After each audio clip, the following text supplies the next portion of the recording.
La tombe vide. Le dimanche matin, très tôt, Marie de Magdala part vers la tombe. Il fait encore nuit.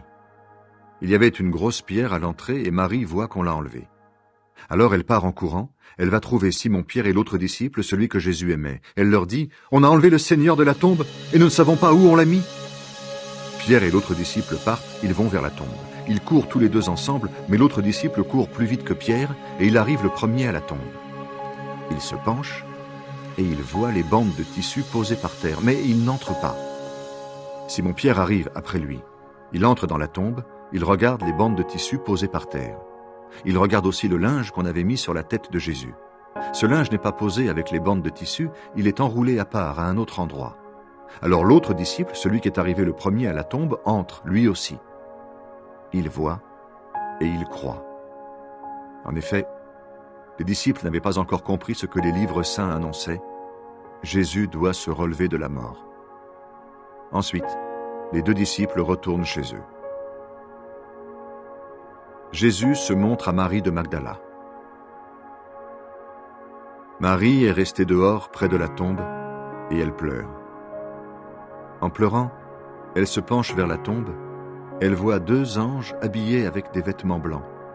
Ils sont assis à l'endroit où on avait mis le corps de Jésus, l'un à la place de la tête et l'autre à la place des pieds. Les anges demandent à Marie « Pourquoi est-ce que tu pleures ?» Elle leur répond « On a enlevé mon Seigneur et je ne sais pas où on l'a mis. » En disant cela, elle se retourne et elle voit Jésus qui est là. Mais elle ne sait pas que c'est Jésus.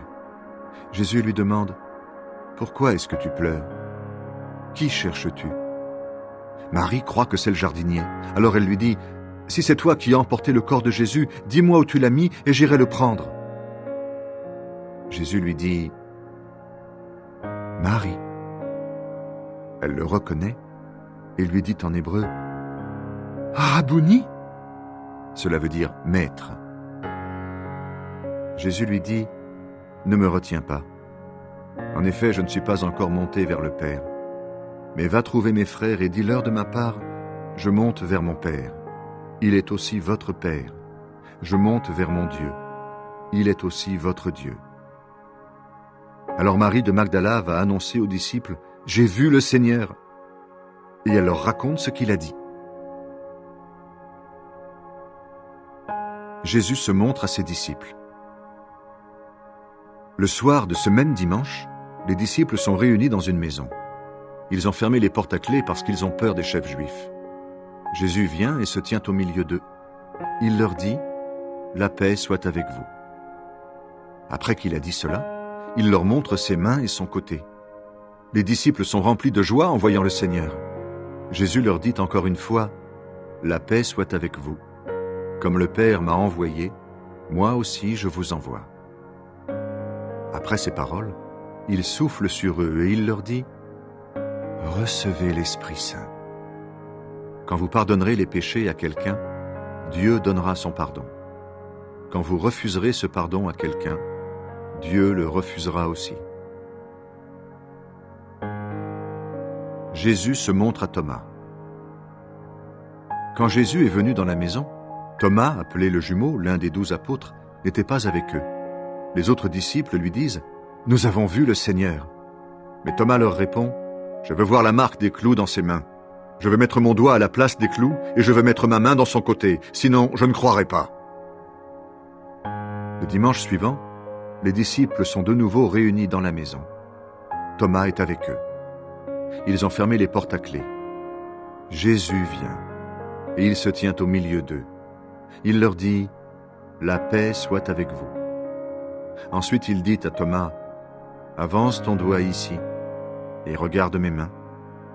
Avance ta main et mets-la dans mon côté. Arrête de douter et crois. » Thomas lui répond « Mon Seigneur et mon Dieu. »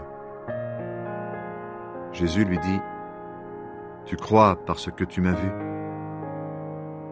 Ils sont heureux, ceux qui n'ont pas vu et qui croient. »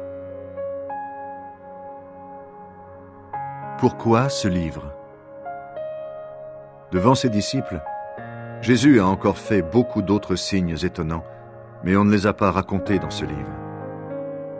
Ceux qu'on a racontés ici vous permettent de croire que Jésus est le Messie, le Fils de Dieu. Alors, si vous croyez, vous aurez la vie par lui.